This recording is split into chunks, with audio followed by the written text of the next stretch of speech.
Dengan proyek kami sudah mengembangkan dengan Wasbang berbasis proyek kebangsaan. Akan banyak nanti pelatihan-pelatihan yang diadakan, dan grup penggerak sebagai salah satu komunitas baru yang merupakan produk dari Kementerian Pendidikan Kebudayaan Ristek bersiap-siap.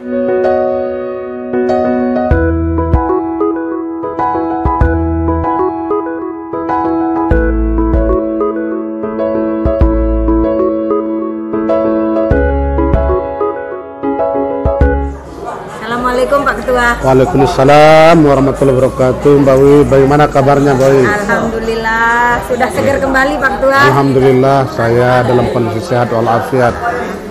Semoga tetap sehat walafiat ya Pak Ketua ya. Oke. Supaya bisa berkarya dan mengimbas bidang pendidikan di seluruh Lombok Timur ya. Oke.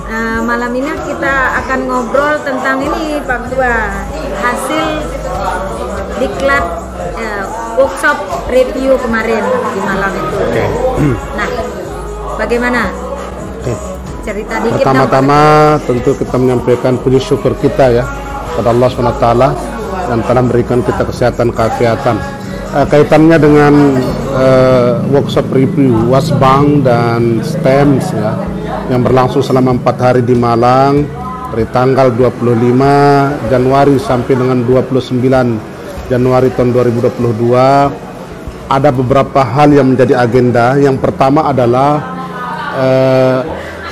review yang berkaitan dengan metode dalam diklat itu ya. Itu yang pertama. Nah, ketika kita kemarin membahas tentang metodologi dari diklat itu, ada beberapa penyempurnaan dari rekan-rekan yang diundang.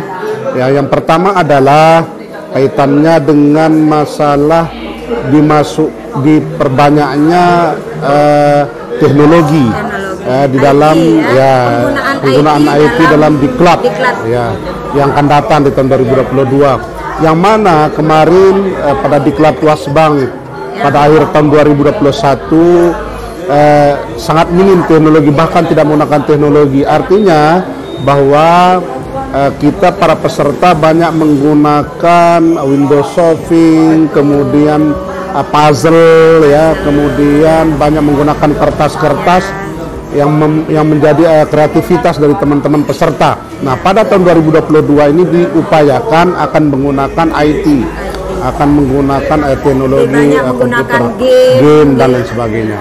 Padlet dan lain. Itu mungkin adalah saran dari teman-teman diklat sebelumnya ya. Jadi Pak Kapus berusaha untuk memfasilitasi saran-saran yang disampaikan oleh peserta diklat. Iya, tentu itu adalah masukan dari teman-teman ya, karena kita pahami bahwa kita berada dalam satu era digitalisasi yang mau tidak mau, suka tidak suka, proses pembelajaran ke depan itu melalui sentuhan teknologi. Nah, oleh karena itu tentu dari pembahasan-pembahasan yang disampaikan dalam rapat di tingkat P4TK, kemudian mengundang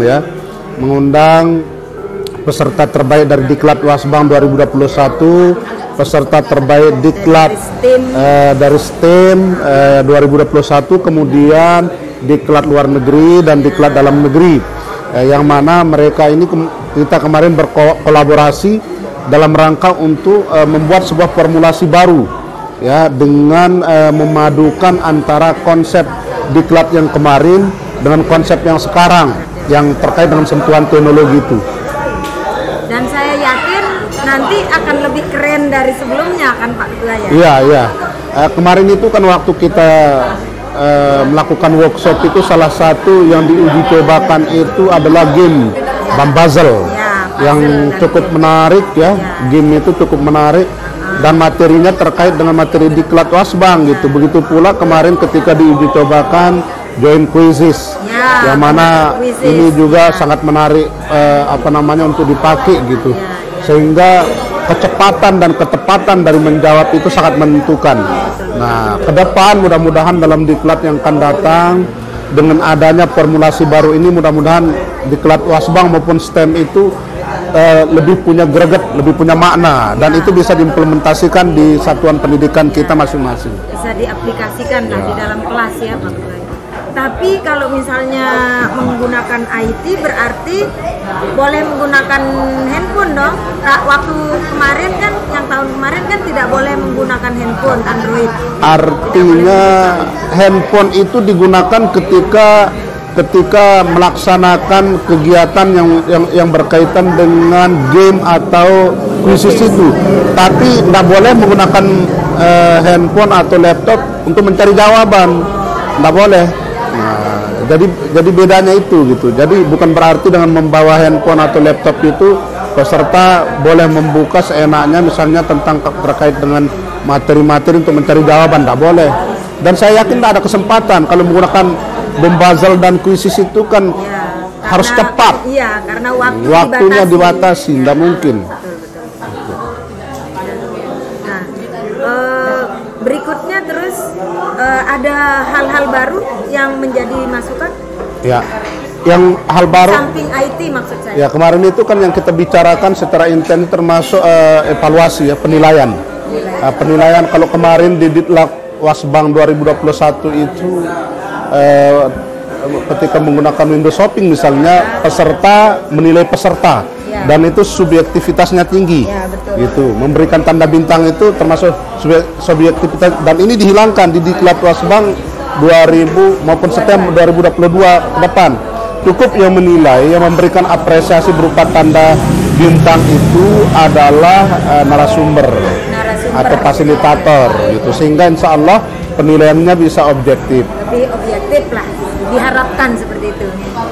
Kemudian ada mungkin ukuran nilai, maksud saya perhitungan nilai yang dirubah. Nah ini yang kemarin sempat memakan waktu lumayan lama kan perdebatannya.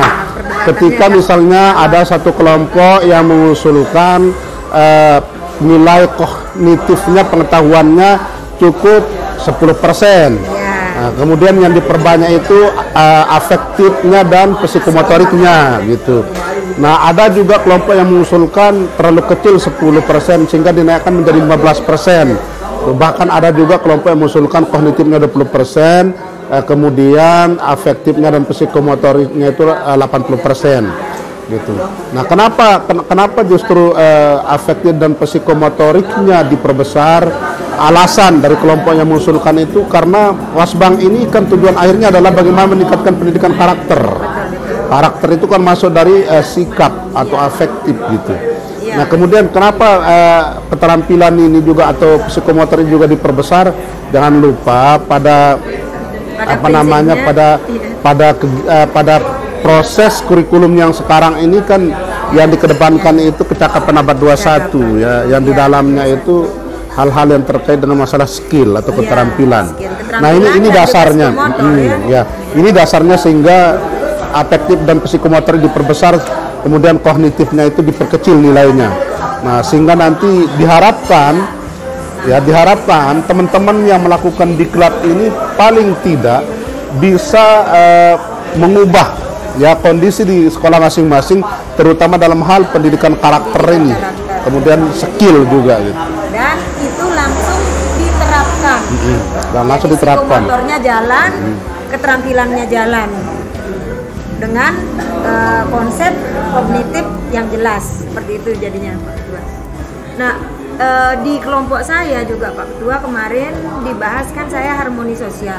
Nah, ada masukan dari beberapa teman yang untuk menggunakan sosiodrama dalam konteks harmoni sosial itu, karena dipandang bahwa sosiodrama itu bisa lebih menggigit, kesannya itu lebih panjang, lebih berkesan dari pribadi peserta diklat. Oleh karena itu beberapa poin kemudian dirubah menjadi bentuk sosiodrama. Saya pikir ini bisa akan sangat greget ya kepada peserta diklat 2022 karena banyak hal baru yang pasti menarik dan menimbulkan keingintahuan yang besar. Terus berikutnya kesimpulannya terus tentang nilai akhir tadi itu Ya, apa jadi? nilai akhir itu ketika disimpulkan kemarin adalah 20% kognitif, kemudian 40% afektif dan 40% psikomotorik, sehingga jumlahnya 100% gitu. Nah, ini diharapkan dengan diklat yang diadakan itu peserta tidak hanya memahami tentang konsep ya, konsep apa itu Pancasila sebagai ideologi, apa itu multikulturalisme, tidak seperti itu, tetapi ada dalam bukti nyata diimplementasikan. Aksi nyata. Ya, aksi nyatanya yang itu yang ditonjolkan gitu. Nah, sehingga berkesan dia diklat itu. Kan kalau kognitif kan bisa kita pelajari sendiri. Nah, ketika beralih pada keterampilan dan psikomotor, itulah yang sangat penting dan memang harus seperti itu kayaknya Mas Bang ya. Ya.